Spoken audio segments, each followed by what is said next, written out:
Something big is happening with cryptocurrency. We have news involving Bitcoin, involving what's next for Ethereum, involving XRP and Ripple, involving Donald Trump launching crypto ETFs with Crypto.com amid the controversy. If you're invested in crypto, highly recommend you watch today's entire video. Seriously, you will not believe what Michael Saylor just said. This is a new clip. I think that I've just answered the question. But starting with this quick yet significant piece of Bitcoin news, just in, the Oklahoma House passes strategic Bitcoin reserve legislation on the state level, meaning Oklahoma now joins Texas, Arizona, and Utah on all passing a strategic Bitcoin reserve bill on their state level in the House. And how does this affect you? Well, while Arizona remains in the lead, meaning it's passed in Committee 1, Chamber 1, Committee 2, and now sits and being debated in Chamber 2, Oklahoma has just passed their legislation for a strategic Bitcoin reserve bill to Committee 2. This means that more and more states are saying yes on a legislative level to holding Bitcoin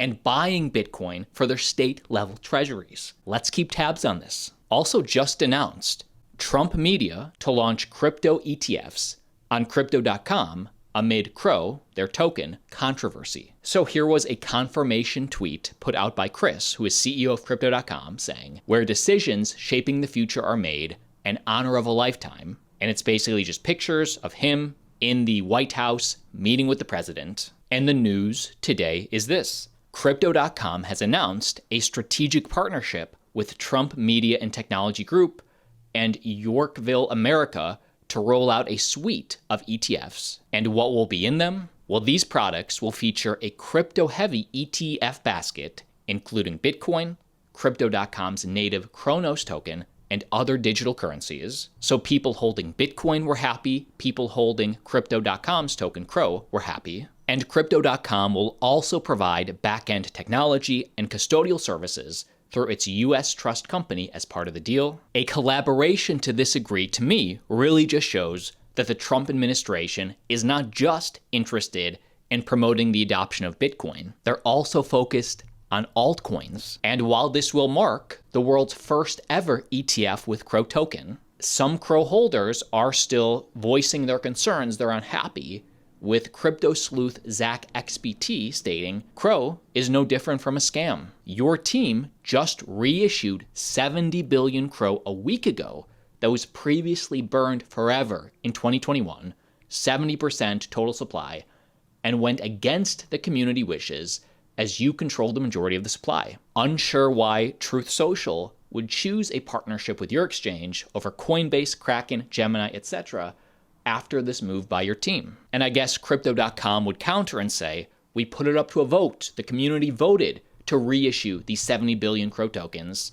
But of course, Crypto.com elites control the majority of the supply, so they voted in interest of themselves. Many of you saw this announcement back in 2021. The largest token burn in history begins today, 70 billion CRO. Prepare for a fully decentralized mainnet. Now it seems they took the tokens back. Hey, CEO of Crypto.com, Chris, follows me.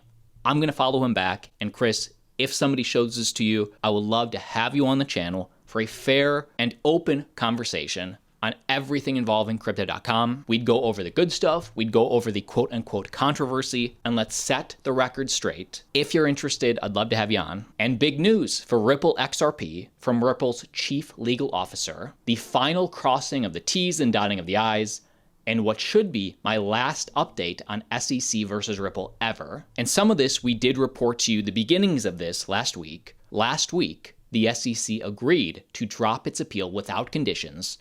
Now, Ripple has now agreed to drop its cross appeal, meaning it's finally over. The SEC will keep $50 million of the $125 million fine already in an interest-bearing escrow in cash, with the balance returned to Ripple. So I guess the SEC is still getting $50 million for their troubles. But what this means to you and me, that's all, folks. We're thrilled with the ultimate outcome. It allows us to really unlock the U.S. market. And with XRP today, the price of XRP, still trading range-bound, right now at around $2.45 per coin. By the way, all these charts, as well as any indicator you need, can all be found on exchange partner Bitunix. Let's keep tabs on the XRP price. Let's also obviously keep tabs on the Bitcoin price.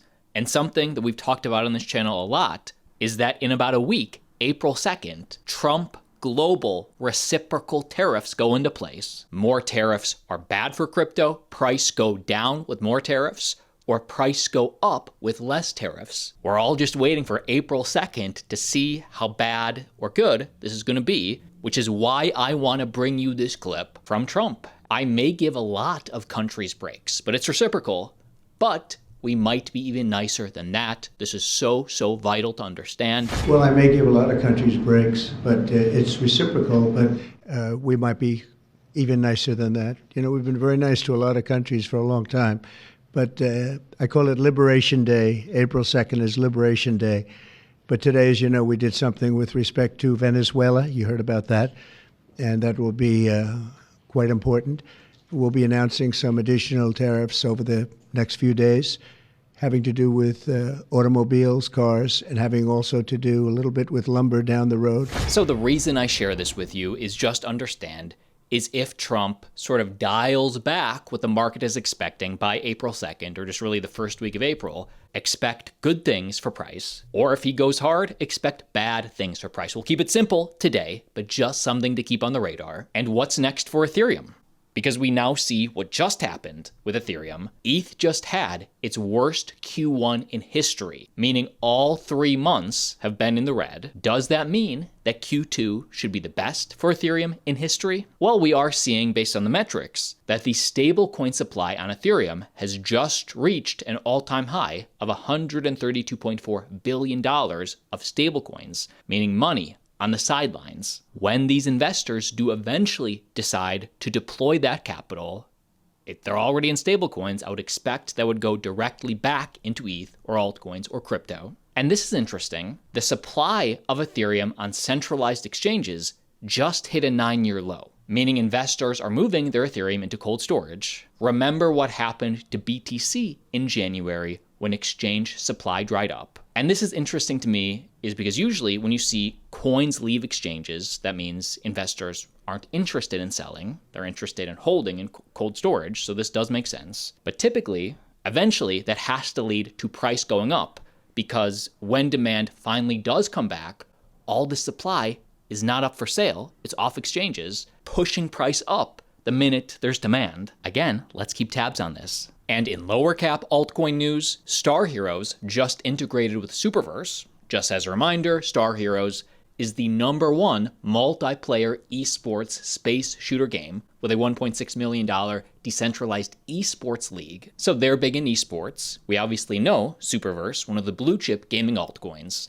And the news today, we are thrilled to announce that Star Heroes is aligning with Superverse, the powerhouse behind top crypto games like Play Metal Core, Wilder World, and Off the Grid, and its massive gaming community, and how Super holders benefit, as well as how Star Heroes holders benefit. Stake Super to earn extra Star Force points and level up your hero NFT with bonus experience like never before. Cool to see the growth in gaming. And while this has been speculated and hypothesized for a long time, it has just been confirmed that Michael Saylor will destroy his personal Bitcoin keys upon his death as a gift to the community. This is a 1-minute, 22-second clip. He sort of dances around the answer at the beginning, but watch till the end. You'll just leave your money to the human race, and everybody that believes what I believe, right?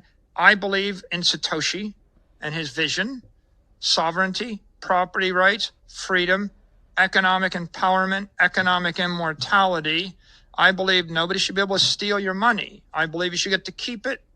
And so if I believe that and I burn those keys, then I have made everybody in the network that much richer and more powerful forever.